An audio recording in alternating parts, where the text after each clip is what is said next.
ఆనంద్ రెండో భార్య గురించి తెలిసాక సుజాత ఆనంద్తో ఎలా వ్యవహరించిందో, ఏం చేసిందో ఇప్పుడు వినండి.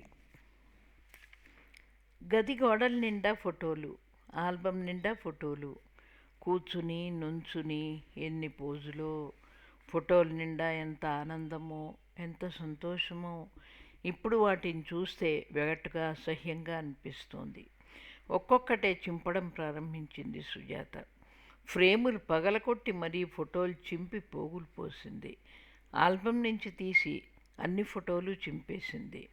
కేవలం 2-3 ఫోటోలు కోర్టు అవసరాలకు పనికొచ్చేవి మాత్రం విడిగా తీసిపెట్టింది. ఆనంద్ అల్మార్లోని అతని ఫైల్స్ నుంచి తమ పెళ్లి రిజిస్ట్రేషన్ కాగితం తీసి, అది కూడా విడిగా తీసిన ఫోటోలతో జాగ్రత్తగా ఫైల్స్ బ్యాగ్లో పెట్టుకుంది. ఊరి నుంచి వచ్చిన ప్రతిసారి ఒక పుస్తకం కొని దాని మొదటి పేజీలో తన ప్రేమంతా ఒలకబోస్తూ కవిత్వాలు రాసి మరీ ఇచ్చేవాడు ఆనంద్ తనకు. తను కూడా ఆ ఒలకబోసిన ప్రేమలో తడిసి ముద్దయిపోతూ ఉండేది. ఆ పుస్తకాలను ర్యాక్లో నుంచి ఒక్కొక్కటిగా ఏరి ఏరి తీసి మొదటి పేజీలన్నీ చింపి, చింపిన ఫోటోల కుప్ప మీద వేసింది. అవన్నీ ఒక బుట్టలోకి ఎత్తి పెరట్లోకి వెళ్ళి అక్కడ కుప్పగా పోసి అగ్గిపెట్టె తెచ్చి పుల్ల గీసి నిప్పంటించింది. అవన్నీ భగభగా మండుతుంటే ఈ జ్ఞాపకాలన్నీ తగలబడిపోతున్నట్టు ఆత్మశాంతి పొందింది. విడిగా పెట్టిన తన బట్టలు, ఫైల్సు, ముఖ్యమైన కాగితాలు ఒక పెట్టెలోనూ, ఒక షోల్డర్ బ్యాగ్లోనూ సర్దుకుంది. ఆ రాత్రి ఇంకా భోజనం చేయాలనిపించలేదు. కాసిన మజ్జిగ తాగి పడుకుంది. తెల్లవారింది. సుజాత లేచి ముఖం కడుక్కుని స్నానం కానిచ్చి ఆ బట్టలను కూడా బ్యాగ్లో సర్దుకుంది. తల దూకుని జడేసుకుని చెప్పుల్లో కాడు పెట్టుకుని కూర్చుంది. పెట్టె, బ్యాగు రెండు వీధి గుమ్మం పక్కగా పెట్టుకుని కూర్చుని ఆనంద్ కోసం ఎదురు చూస్తోంది. గుమ్మం ముందు ఆటో ఆగింది. ఆనంద్ దిగి సామాన్ దింపుకుని ఆటో వాడికి డబ్బులిచ్చి పంపేసి సామాన్ తీసుకుని మెల్లగా ఇంట్లోకి వచ్చాడు. సుజాత తలెత్తి అతని ముఖంలోకి చూసింది. ఆ ముఖం చూడంగానే తెలిసింది అతను కర్నూలు వెళ్ళి మాధవిని కలిసి వచ్చాడని. చేతిలోని సామాను గోడవారుగా పెట్టి తను ఒక కుర్చీలో కూర్చున్నాడు. ఇద్దరూ కాసేపు మౌనంగా ఉన్నారు. చివరికి ఎలాగో గొంతు పెగుల్చుకుని ఆనందు, సుజ్జు నన్ను క్షమించు అసలు అని ఏదో చెప్పబోతూ ఉండంగా చేత్తో ఆగమన్నట్టుగా చూపించి, ఆనందరావు గారు, మీరు మళ్ళా ఆ కథ అంతా మీ ధోరణిలో వివరించాల్సిన అవసరం లేదు. నేను అన్ని సంగతులు వివరంగానే తెలుసుకున్నాను. ఇప్పుడు మనం మాట్లాడుకోవాల్సిన విషయాలు ఏమిటంటే అంటున్న సుజాతను మధ్యలోనే అడ్డుకుంటూ ఆనందు, సుజ్జు సుజ్జు ముందు నా మాట, ఖబర్దార్ మళ్ళీ నన్ను ఆ పేరుతో పిలిచారంటే నేను సుజాతని, సుజాత గారు అని మన్నించి పిలవాలి. మీకు నాకు మధ్య ఇప్పుడు ఎలాంటి సంబంధము లేదు.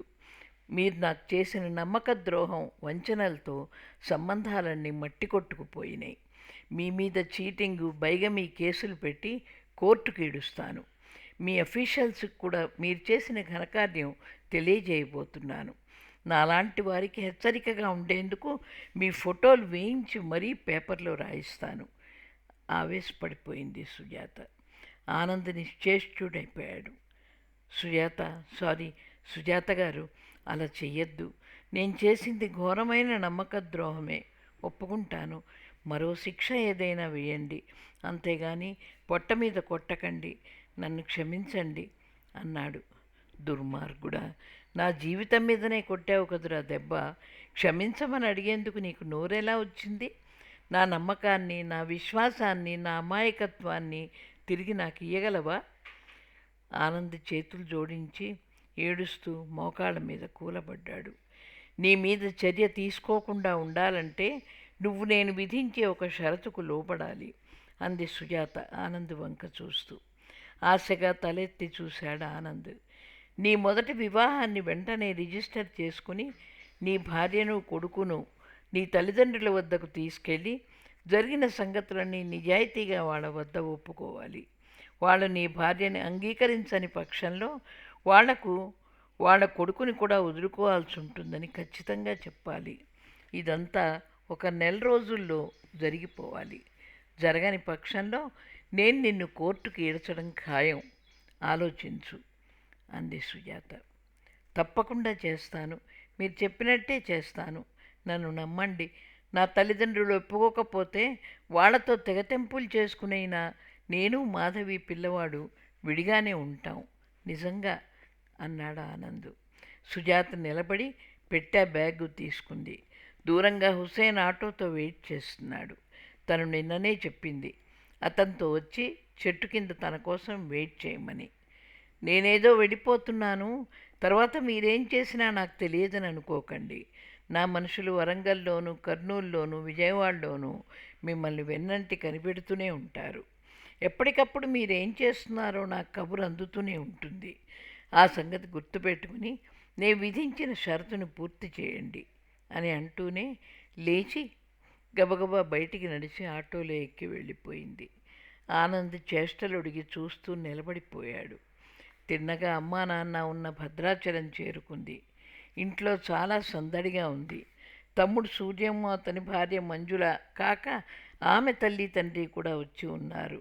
హఠాత్తుగా వచ్చి దిగిన కూతుర్ని చూసి, అదేమిటే సుజాత, ఏకంగా పెట్టె కూడా పట్టుకొచ్చేశావు, ఆనంద్ రాలేదా అంటూ తల్లి ప్రశ్న మీద ప్రశ్న సంధించింది.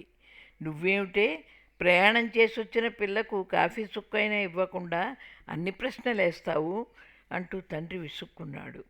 అయ్యో నామతి మండా, అమ్మాయి పోయి కాస్త ముఖం కాళ్ళు చేతులు కడుక్కురా, ఇంతలో నేను కాఫీ కలుపుకొస్తానంటూ తల్లి వంటింట్లోకి వెళ్ళింది. హాల్లో కూర్చుని అందరూ కబుర్లు చెప్పుకుంటున్నారు. సుజాత మరదలు తల్లిని తండ్రిని క్షేమ సమాచారాలు విచారించింది. మరదలతో తమాషా వేళాకోళమాడింది. సూర్యంని, ఎలా ఉంది మీ ఆఫీసు, ఖమ్మం నీళ్లు పడ్డాయా అంటూ చాలా సహజంగా మాట్లాడింది. సూర్యం ఇప్పుడు ఉద్యోగరీత్యా ఖమ్మంలో ఉంటున్నాడు. అయితే ప్రతి సెలవు రోజుకి భద్రాచలం వచ్చేస్తాడు పెళ్ళాన్ని తీసుకుని. తండ్రి అనంతయ్య, తల్లి సావిత్రి ఇద్దరూ కష్టజీవులే. సంపాదించిన ప్రతి పైసా ఎంతో జాగ్రత్తగా ఖర్చు చేసేవారు. అలా కాని చేర్చి ఈ ఇల్లు కట్టారు. కూతుర్ని కొడుకుని చదివించి వాళ్ళ కాళ్ళ మీద వాళ్ళు నిలబడేలాగా చేశారు. పాపం తల్లి ఒక్కనాడు కూడా పని మనిషిని పెట్టుకుని ఎరగదు. అంట్లు, బట్టలు, ఇల్లు ఉడుపులు, తుడుపులు అన్నీ తనే. ఇలా చేసి 2-3 చోట్ల చిన్న చిన్న స్థలాలు కూడా కొన్నారు. కానీ ఈ సంగతులు ఏవి పిల్లల వద్ద చెప్పేవాళ్ళు కాదు. అయితే సూర్యన్ చాలా తెలివైనవాడు. తను మగపిల్లవాడు అంటే తన ఇంపార్టెన్స్ ఎక్కువ అన్న గర్వం నరనరాన ఎక్కింది. ఇందులో తల్లిదండ్రుల తప్పు కూడా ఉంది. తను పుట్టిన తర్వాత 4-5 ఏళ్లకు కానీ సూర్యం పుట్టలేదు. వీడు పుట్టేసరికి తమకు వంశోద్ధారకుడు కలిగాడని పొంగిపోయారు. పుత్రుడు పున్నామ నరకం నుంచి తప్పిస్తాడని నమ్మారు. ఈ మాటలన్నీ వాడి ముందే అంటూ మహాముద్దు అతిగారం చేశారు. వీడు ఏకు మేకైనాడు. పున్నామ నరకం తప్పించడం సంగతేమో కానీ ఇంట్లోనే నరకం చూపించాడు. తెలివైనవాడే, సుపీరియారిటీ కాంప్లెక్సు.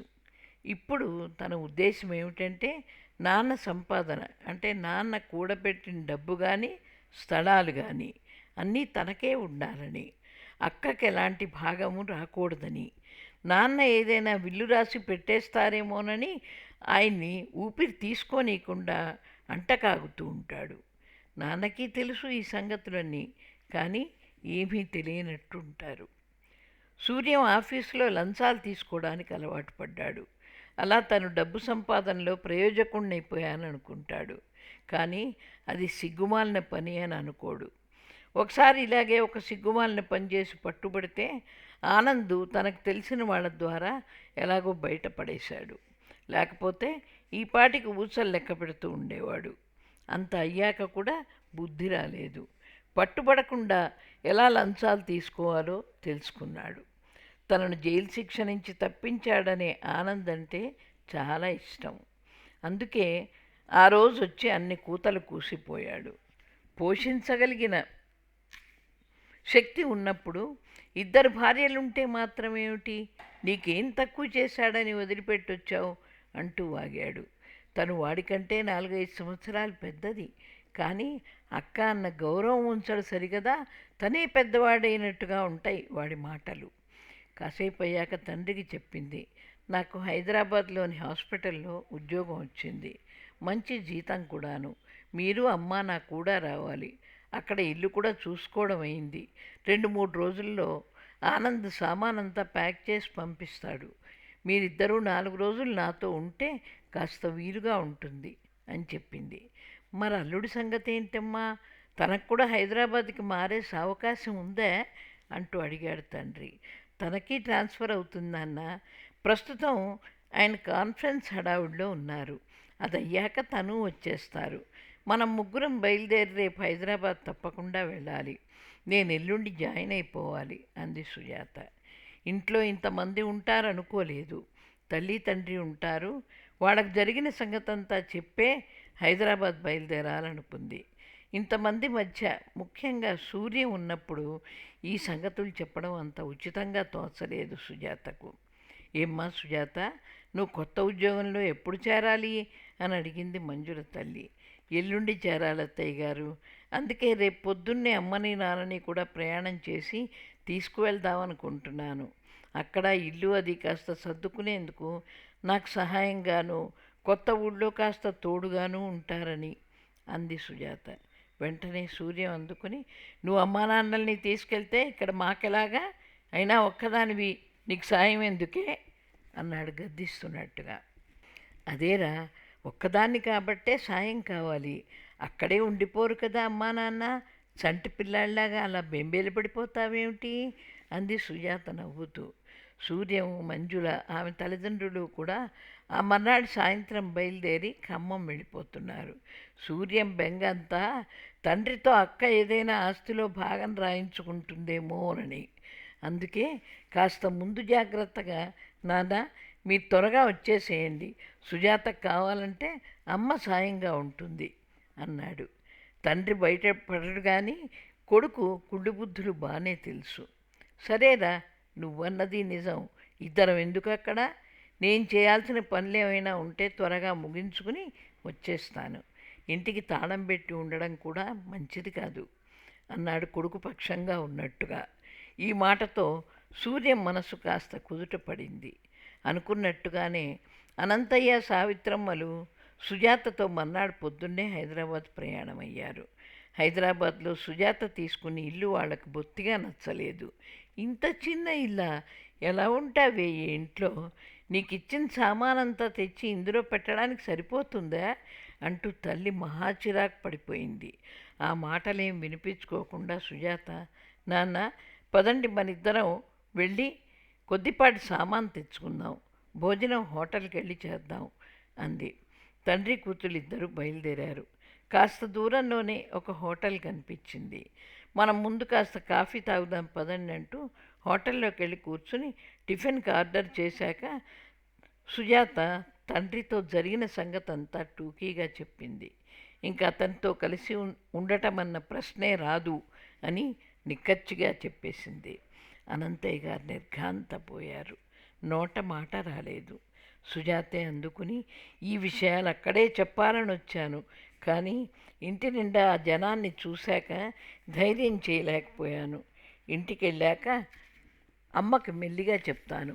ముందు నాకు ఒక గ్యాస్ స్టవ్, సిలిండరు కావాలి. స్టవ్ కొనుక్కుని చిన్న చిన్న సిలిండర్లు వస్తున్నాయి కదా, అలాంటిది ఒకటి ఏర్పాటు చేసుకుందాం.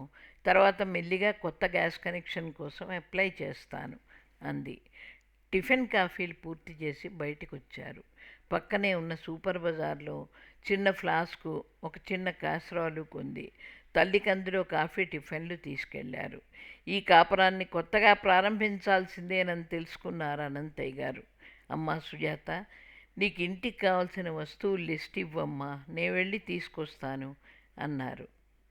ఇంతలో వీధి దగ్గర చప్పుడు వినిపించి వెళ్ళి చూసింది సుజాత. ఈ ఇల్లు చూసి పెట్టడానికి సహాయపడ్డ సచిన్ స్నేహితుడు దివాకర్ నిలబడున్నాడు. ఇద్దరూ ఒకరినొకరు విష్ చేసుకున్నారు. సుజాత నవ్వుతూ, లోపలికి రండి, కూర్చోండి అనేందుకు ఇంట్లో చాప కూడా లేదు, క్షమించండి అంది. సత్యం ఫోన్ చేసి చెప్పాడు మీరు వస్తున్నారని, కొనుక్కోవాల్సిన సామాను ఉంటుంది, సాయపడమని చెప్పాడు దివాకర్. మీరు కొనుక్కోవాల్సిన సామాన్ జాబితా ఇస్తే నేను అన్నీ తెచ్చిపెడతానన్నాడు. సుజాతకి ఈ సలహా నచ్చింది. తండ్రి ఒంటరిగా వెళ్లకుండా కూడా ఊరు తెలిసిన ఈ అబ్బాయి ఉండడం మంచిది అనుకుని తండ్రిని పిలిచి దివాకర్ని పరిచయం చేసింది. ఆయనకు తోడుగా ఇతను ఉంటాడు కనుక ఇబ్బంది ఉండదు. తెల్లవారంగానే ముఖ్యంగా కావాల్సిన బకెట్లు, మగ్గులు, కాఫీ ఫిల్టరు అన్నీ కావాల్సినవే. దివాకర్, నువ్వు రావడం ఎంతో మంచిదైంది. అవసరం అనుకున్న సామాను ఒకవేళ నాన్న ఏదైనా మర్చిపోతే నువ్వు గుర్తు చెయ్యి అంది. తండ్రికి తన పర్సు ఇచ్చి, మీ డబ్బేం ఖర్చు చేయొద్దు, నా దగ్గర కావాల్సినంత డబ్బు ఉంది అని హెచ్చరించింది. వాళ్ళు బయటికి వెళ్ళాక తల్లి కాఫీ టిఫిన్ పూర్తి చేసిందో లేదో చూసింది సుజాత. ఇంకా ఫ్లాస్క్లో కాస్త కాఫీ మిగిలిపోయిందమ్మా, నువ్వు తాగు అంది తల్లి. సుజాత కాఫీ తాగుతూ తల్లి దగ్గరగా కూర్చుని, అమ్మా నేను ఒక సంగతి చెప్తాను, నువ్వు గాబరా పడకూడదు. నేను ఆనంద్ని విడిచిపెట్టి వచ్చేశాను. ఇకెప్పుడు అతనితో కలిసి ఉండడం జరగదమ్మా అంది సుజాత. తల్లికి కూతురు నిజం చెప్తోందా తమాషా కంటోందా అర్థం కాలేదు. ఏమిటే నువ్వు మాట్లాడేది, ఏమిటా పిచ్చి కూతలు, అలా తమాషాకు కూడా అనరాదు తెలుసా? తథాస్తు దేవతలు తథాస్తు అనేస్తారట తెలుసా అంది తల్లి కంగారుగా. ఇది నిజమమ్మా, ఈ సంగతులు భద్రాచలంలోనే చెప్దామనుకున్నాను, కానీ అక్కడ వాతావరణము ఆ జనం మధ్య చెప్పలేకపోయాను. ఆనంద్ మనల్ని చాలా మోసం చేశాడమ్మా. తనకిదివరకే పెళ్ళయింది, ఓ పిల్లవాడు కూడా ఉన్నాడు. నాతో పెళ్ళి కేవలం తల్లిదండ్రుల్ని తృప్తిపరచడానికని చేసుకున్నాడు అంటూ సుజాత అన్ని సంగతులు తల్లికి చెప్పింది. కోర్టుకు వెళ్ళినా తమ పెళ్ళి నిలబడదని చెప్పింది. తల్లి ఏడుస్తోంది. లక్షణమైన పిల్లని తీసుకెళ్ళి ఆ దుర్మార్గుడికి కట్టి దాని గొంతు కోసామే అని పదే పదే అంటూ ఏడుస్తోంది. ఆవిడ బాధ తీరేదాకా, ఆ ఉద్ధృతం ఆగేదాకా ఉండి తల్లి కళ్ళు తుడిచి కాసిన మంచినీళ్ళు ఇచ్చింది. మీ నాన్నకి చెప్పావా తల్లి ఈ విషయం అంది తల్లి. ఇందాక కాఫీకి వెళ్ళినప్పుడు టూకీగా కొంత చెప్పానమ్మా. నువ్వు అనవసరంగా బాధపడకు. ఇంత తొందరగా వాడి దుర్మార్గం బయటపడినందుకు మనం సంతోషిద్దాం. ఇదే పిల్లలు కలిగాక తెలిస్తే ఎంత కష్టమయ్యేది. ఇప్పుడు నాకేం తక్కువ చెప్పు. నేను కోరుకున్న చదువు చదివిచ్చారు. హాయిగా నా కాళ్ళ మీద నేను నిలబడి సంపాదించుకుని నన్ను నేను పోషించుకుంటాను అంది. అదేమిటే అలా మాట్లాడతావు, మళ్ళా పెళ్లి చేసుకోవు, ఇలాగే ఉండిపోతావా బుగ్గలు నొక్కుకుంటూ అన్నది తల్లి. ఇలాగే ఉండిపోతానో లేక మరోలా అవుతానో అన్నది అప్పుడే ఆలోచించుకోవాల్సిన విషయం కాదు. నా చదువు పూర్తి కాకుండానే ఆ కుర్రాన్ని తెచ్చి పెళ్లి చేసుకోమని నన్ను ఒత్తిడి చేస్తే మీ మాట మీద గౌరవంతో నేను సరేనన్నాను. ఇప్పుడు ఇక ఆ పెళ్లి విషయం వదిలేయండి, నన్ను హాయిగా ఉద్యోగం చేసుకోనియండి. నాకు అసలు పెళ్ళే చేసుకోకూడదన్న పంతమేమీ లేదు.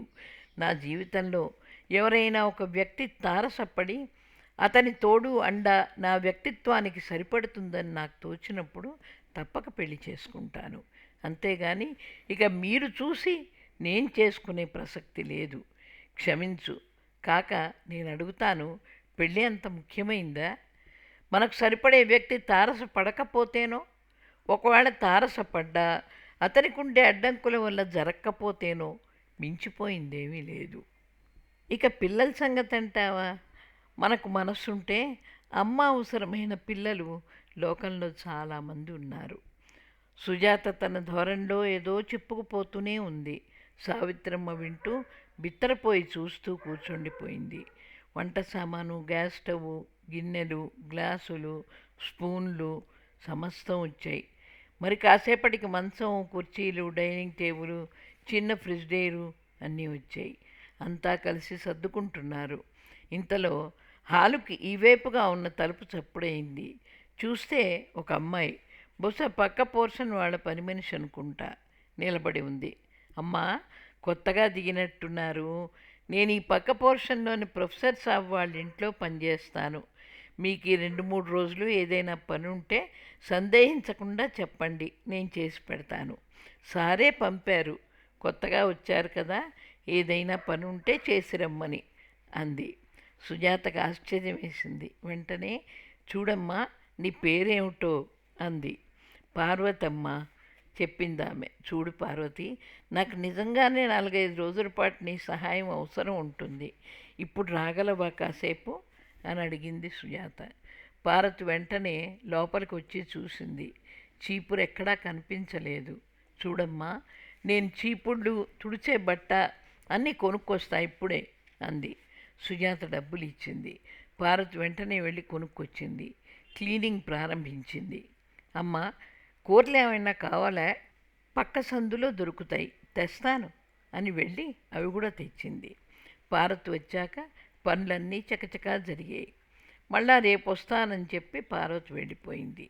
ఆ రాత్రికి అందరూ హోటల్కి వెళ్ళి భోంచేశారు. దివాకర్ రానంటే కాదు కూడదని వెంట తీసుకెళ్ళి భోజనం చేయించి పంపారు. భోజనాలై ఇంటికి వచ్చేటప్పుడు పక్కనే ఉన్న సూపర్ మార్కెట్లో పాల ప్యాకెట్లు, పెరుగు తెచ్చుకున్నారు. రాత్రి తల్లి, తండ్రి, కూతురు కూర్చుని మాట్లాడుకున్నారు. అసలు దీనికి అంతకీ కారణం ఆ సత్యంగాడు దరిద్రపుగొట్టు సంబంధం తెచ్చి పిల్ల గొంతు కోశాడు అంది సావిత్రమ్మ ఏడుస్తూ. అమ్మ, మధ్యలో సత్యం తప్పే ఉంది ఇందులో. వాడు చిన్నవాడు, ఇన్ని తెలుస్తాయ్యా వాడికి? ఆ పిల్లాడు ఎలాంటి వాడో కాస్త వాకప్ చేయనాయనా అని వాడిని మీరు హెచ్చరించి ఉంటే చేసుండేవాడేమో. కనుక్కోవలసిన అవసరం ఉందని మీకే తోచనప్పుడు కుర్రాడికేం తోస్తుంది?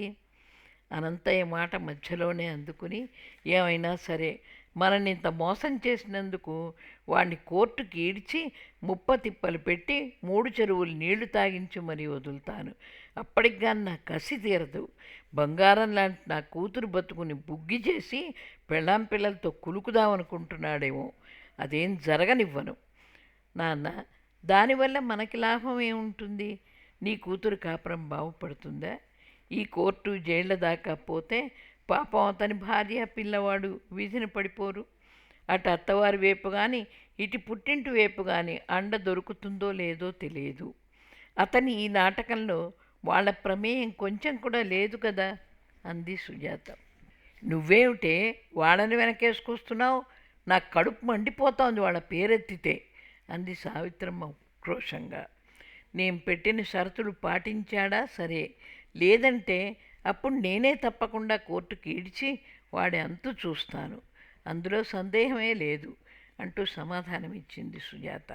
అప్పటికి రాత్రి చాలా పొద్దుపోయింది. ఇక మాటలు చాలించి నిద్రకు ఉపక్రమించారు. ఇది ఎలీషా గారు నా కథ. మిమ్మల్ని చాలా విసిగించాననుకుంటాను నా కథ చెప్పి. అంతా విన్నారు కదా.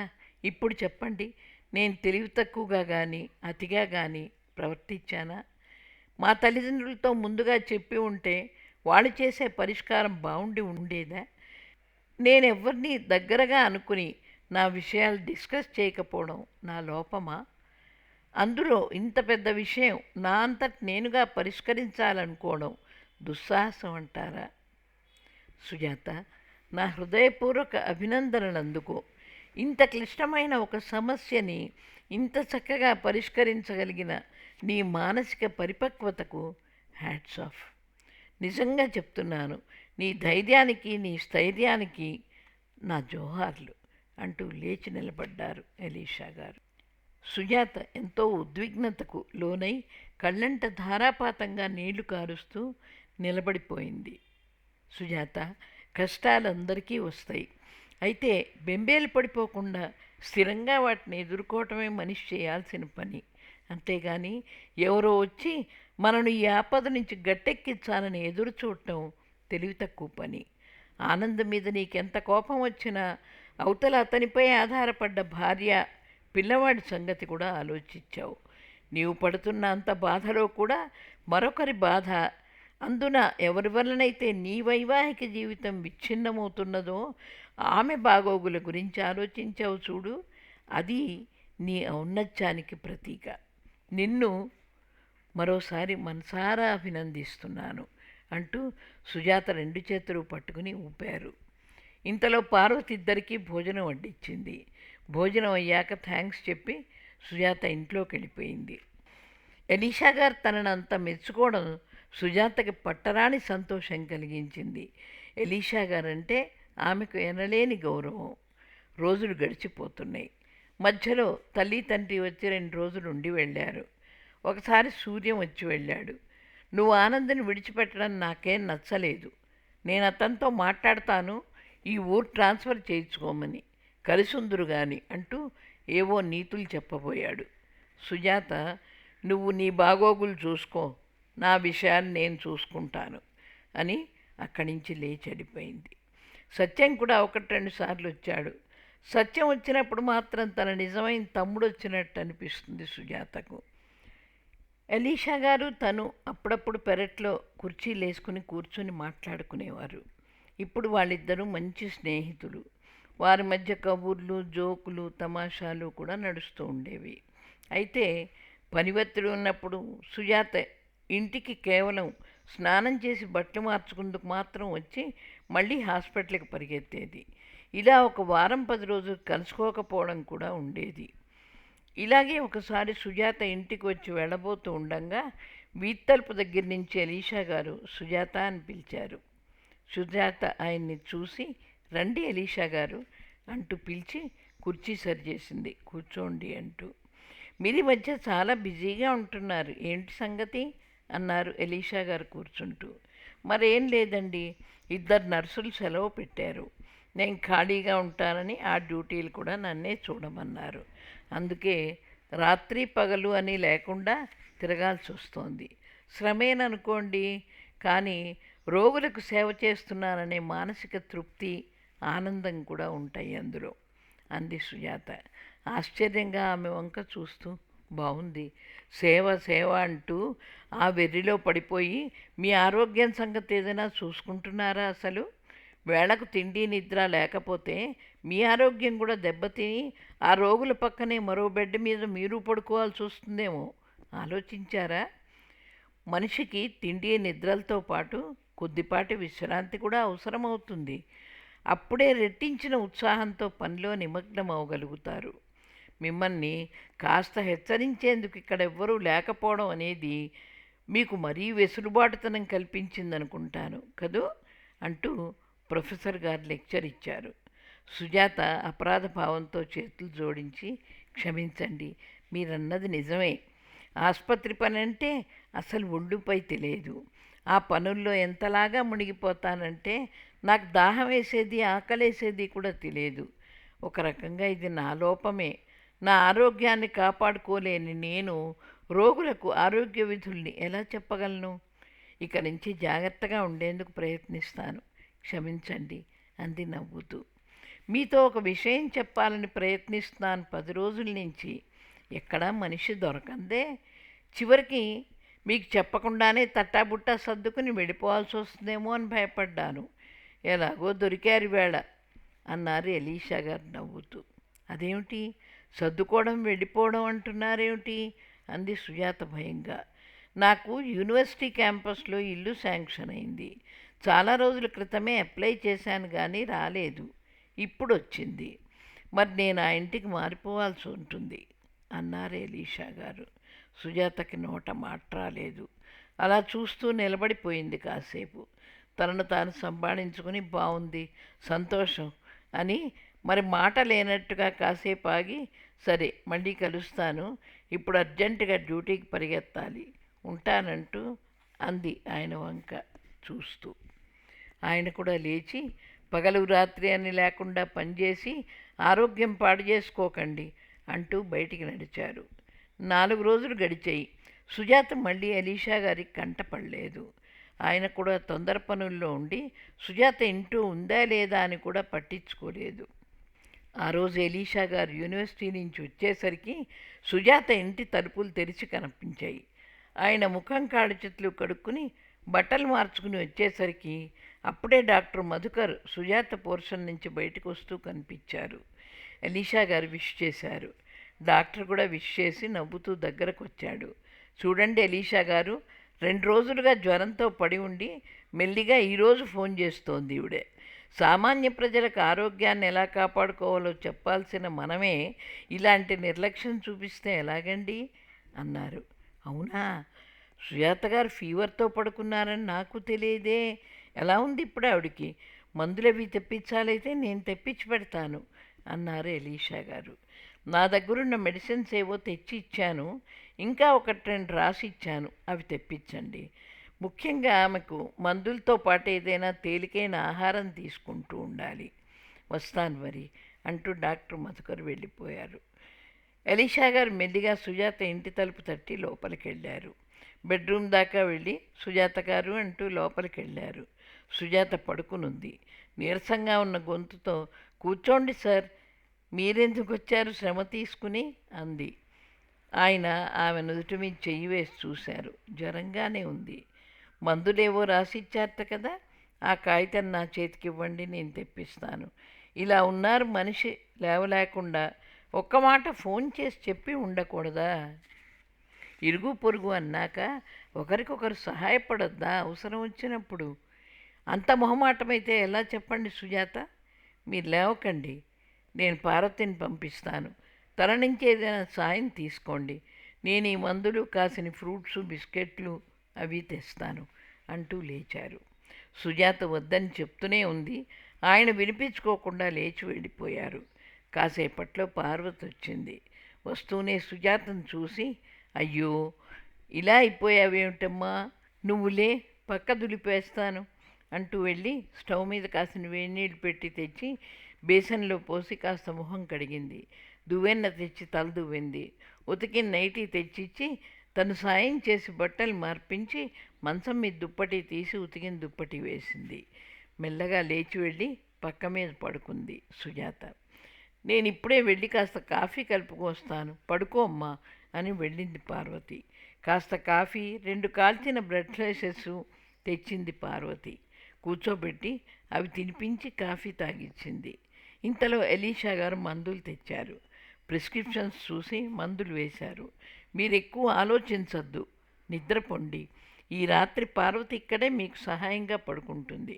పార్వతి, కాసేపు అయినాక బత్తాయి రసం తాగిచ్చు, రాత్రి కొంచెం జావ చేసుకొచ్చి తాగిచ్చు, అప్పుడు నేనొచ్చి మందులు వేస్తాను అని చెప్పి లేచి వెళ్ళిపోయారు.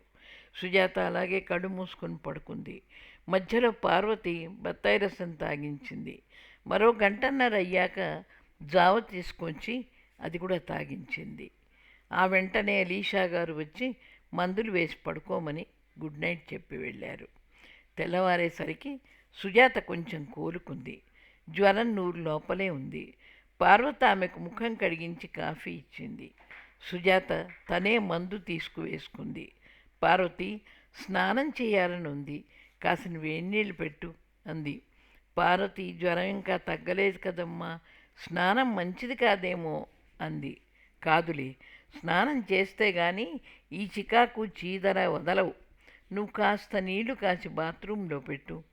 సుజాత స్నానం చేసి ఉతికించీర కట్టుకుని వచ్చేసరికి పార్వతి బ్రెడ్డు పాలు తెచ్చింది. కడుపులో కాస్త ధారకం వెళ్ళేసరికి ఓపికొచ్చినట్టు అనిపించి వెళ్ళి హాల్లో కూర్చుంది.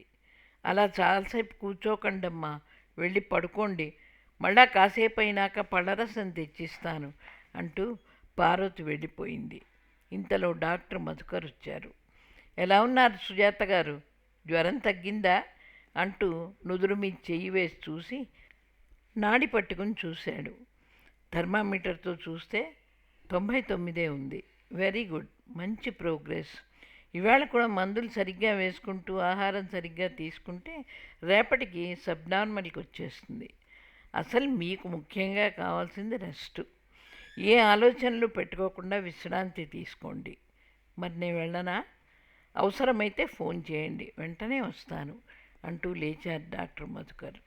Thank you very much doctor అంది సుజాత. డాక్టర్ వెళ్ళిపోయాడు. కాసేపు అయ్యాక మెల్లిగా లేచింది వెళ్ళి పడుకుందామని. ఇంతలో ఎలీషా గారు వచ్చారు. డాక్టర్ గారు వచ్చి వెళ్ళినట్టున్నారే, మిమ్మల్ని ఇలా లేచి తిరగమన్నారా అన్నారు నవ్వుతూ.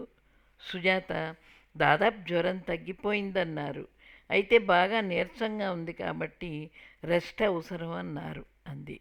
పదండి, గదిలోకి పడుకుందరు కానీ, నేను కూడా కాసేపు కూర్చుంటాను పార్వతి వచ్చేదాకా. సుజాత మెల్లిగా గదిలోకి వెళ్ళి పడుకుంది.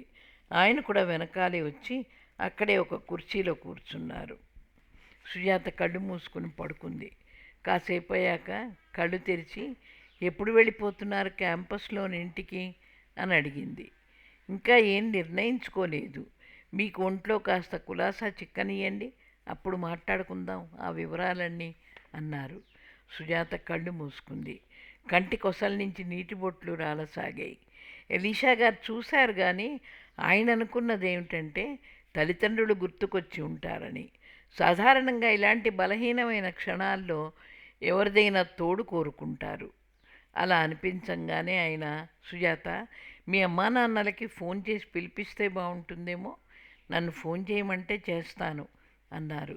చివాలన ఇటు తిరిగి, వద్దు వద్దు, వాళ్ళని పిలవద్దు, ఇది నేను పరిష్కరించుకోవాల్సిన విషయం అంది.